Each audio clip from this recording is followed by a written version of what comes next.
Tarantino était à Berlin, il voulait me rencontrer. J'étais content, mais c'était pas quelque chose que je activement cherchais.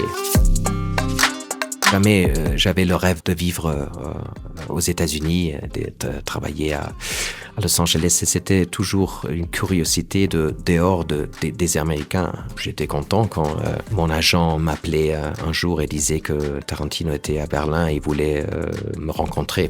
C'est bien sûr super, mais c'était pas quelque chose que je activement cherchais. Mais même avec Marvel, pour moi c'était une aventure parce que je voulais apprendre comment est-ce qu'il travaille. Et c'est effectivement pas mon monde. C'était quelque chose d'intéressant que je voulais découvrir, mais ça m'a pas obsessionné. Et après ça, je pensais pas, ça c'est mon rêve. Je veux activement essayer de défendre et supporter le cinéma européen. L'Europe est ma maison et ma culture.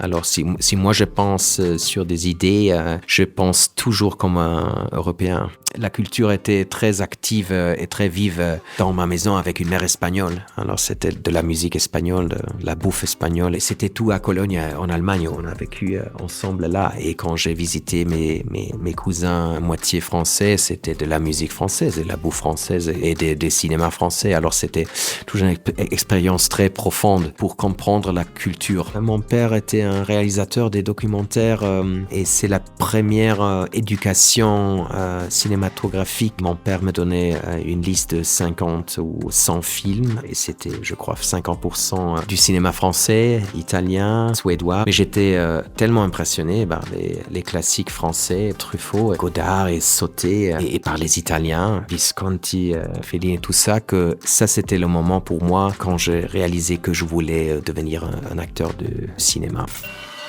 Colmini!